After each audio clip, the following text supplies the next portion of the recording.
کچھ باتیں اس ضمن میں پہلے عرض کر چکا ہوں. جب ہم اپنے اسی روحانی فیضان کے اس ملی نقطۂ نگاہ سے دیکھتے ہیں حضرت علامہ اقبال کی طرف یا حضرت قائد اعظم کی طرف یا اورنگزیب عالمگیر کی طرف یا عمر بن عبدالعزیز کی طرف یا خلفائے راشدین کی طرف، تو آپ کو یہی فکر نظر آئے گی کہ ان کا راستہ کیا تھا، انہوں نے ہمیں کیا راستہ دکھایا. اور آج مجھے بڑی حیرت ہوتی ہے کہ ہماری قومی قیادت بڑی دیدہ دلیری اور سینہ زوری کے ساتھ کھڑے ہو کے کہہ دیتی ہے قائد اعظم سیکولر پاکستان چاہتے تھے، قائد اعظم ایک سیکولر آدمی تھا. خدا کے بندے، کوئی الزام لگانے سے پہلے آپ نے اس کا مطالعہ کیا، آپ نے اس کی تحریروں کو دیکھا، آپ نے اس کی تقریروں کو دیکھا، آپ نے اس کی سٹیٹمنٹس دیکھی کہ آپ فتویٰ لگا رہے ہیں وہ ایک سیکولر پاکستان چاہتے تھے. کس کی بات آپ کر رہے ہیں؟ بر صغیر میں مسلم نشت ثانیہ کا سب سے بڑا رہنما، وہ قائد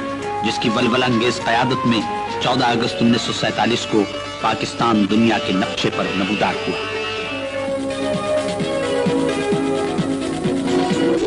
تم جس قائد اعظم کو سیکولر مانتے ہو وہ کوئی اور قائد ہوگا جس کا نام محمد علی جناح تھا، جو پونجا جناح کا بیٹا تھا، جو پاکستان کا بانی تھا اور پاکستان کا پہلا گورنر جنرل تھا. وہ قائد اعظم کبھی بھی سیکولر نہیں تھا. جس طرح دیکھیے میرے سر پہ یہ ٹوپی پڑی ہے، اسی طرح اس قائد اعظم کے سر کے اوپر محمد الرسول اللہ کی شفقت کا ہاتھ تھا، ان کی شفقت کا سایہ تھا. قائد اعظم نے بر صغیر میں مسلمانوں کے لیے علیحدہ وطن کے قیام کا بیڑا اٹھایا تھا جہاں وہ اسلامی تعلیمات کے مطابق زندگی گزار سکے، اور یہ عظیم مقصد انہوں نے اپنی زندگی ہی میں حاصل کر لیا. اتنی بڑی کامیابی بہت کم رہنماؤں کو حاصل ہوئی ہے. قائد اعظم کی اپنی فکر سے دیکھیے کہ وہ کیا کہتا ہے، اس کا ماخذ کیا ہے، اس کے فیضان کا سرچشمہ کیا ہے، وہ کہاں سے انسپائریشن لیتا ہے، وہ کہاں سے فیض لیتا ہے.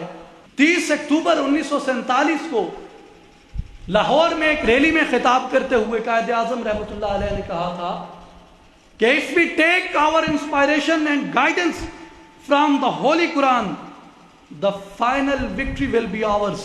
کہ اگر ہم اپنے فیضان کا سرچشمہ اور اپنی رہنمائی کا سرچشمہ قرآن کریم کو ہی بنا لیں اور اسی پر ہم عمل پیرا ہو جائیں، the final victory will be ours. اس کائنات کی آخری فتح ہماری ہوگی. یہ کسی سیکولر کے لفظ تھے؟